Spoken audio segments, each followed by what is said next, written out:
créer une alternative économique efficiente pour la province de Jrada et favoriser la mise à niveau de l'espace territorial.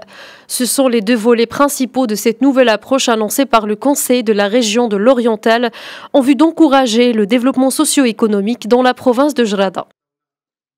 Une session extraordinaire a été consacrée à l'examen des préoccupations sociales et économiques de la population locale. Il s'agit de mesures d'urgence qui visent en particulier à régler les problèmes liés à l'eau et à l'électricité, redynamiser l'emploi et surtout résoudre la situation des exploitants des puits de charbon conformément aux lois et accords qui régissent le domaine.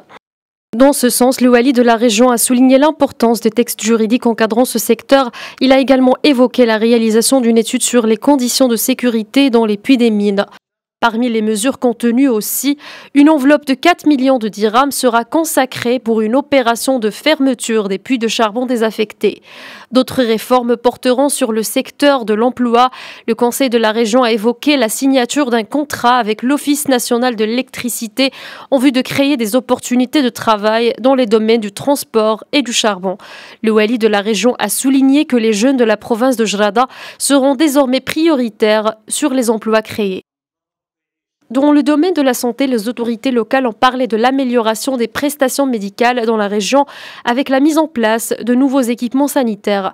Parmi les mesures phares également, des solutions proposées pour la question des déchets qualifiés de dangereuses pour de nombreux mineurs. Dans ce sens, le ministre de l'Énergie et des Mines, Aziz Rbah, avait annoncé lors d'une rencontre avec les représentants de la région qu'une étude préliminaire sera menée sur le plan national. Des mesures qui vont profiter sur le moyen et long terme à la population de cette province, selon le Conseil de l'Oriental.